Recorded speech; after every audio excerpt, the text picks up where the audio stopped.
passing year since the attack on Pearl Harbor, more of those who experienced the horror of that day are lost too.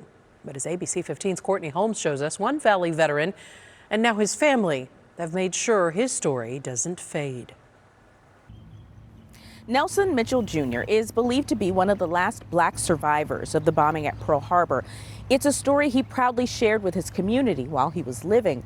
But now that he's gone, it's treasured family history they're determined to preserve.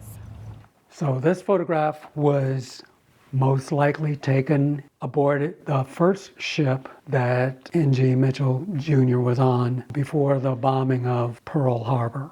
Nelson Mitchell III's dad, Nelson Mitchell Jr., didn't talk much about his time in the U.S. Navy when he was a kid. We rarely talked one-on-one about what the military was like. But as they both got older, he began to get involved in the Pearl Harbor survivors group. Mitchell Jr. started to share the experiences he'd kept to himself for so many years through pictures and video. What were you doing about that time that you decided that you wanted to go into the Navy? Well, I really wanted to go into the Army, but there wasn't no vacancy. In this 2011 family recording, he details his 8 years aboard Navy destroyers, including his time on the USS Jarvis, when the then 20-year-old found himself in the middle of the attack on Pearl Harbor, December 7, 1941. When that occurred on December 7th, what were you doing? I was in the bed. I was in my bunk, just laying down in the bunk. I wasn't asleep, and all of a sudden this bombing and stuff started shaking the ship.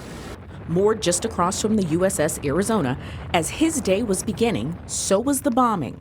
He'd enlisted 1 year earlier to help support his parents and 7 brothers and sisters who worked a farm in Northeast Texas. His monthly paycheck was $21, and he was sending probably $11 or $12 back to Texas.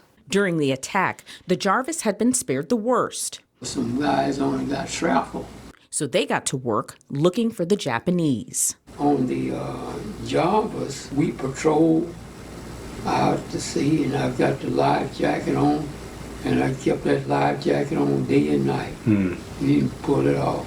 That resilience, a trait Mitchell III said his father carried with him throughout life and shared with his children. Taking care of whatever job needed to be done, not screwing around. You know, those kinds of things. The Mitchell family moved to Arizona during his last year in the Navy, settling in the South Phoenix community of Okemah, then Peoria, where he became known for his green thumb and later his military service. I think he just felt more comfortable with his life. Mitchell passed away in 2018 at the age of 98. But before he left, he made sure his story lived on through neighbors, comrades, dignitaries, and most especially his family. That's part of his life, and he would want to have it shared. Courtney Holmes, ABC 15, Arizona.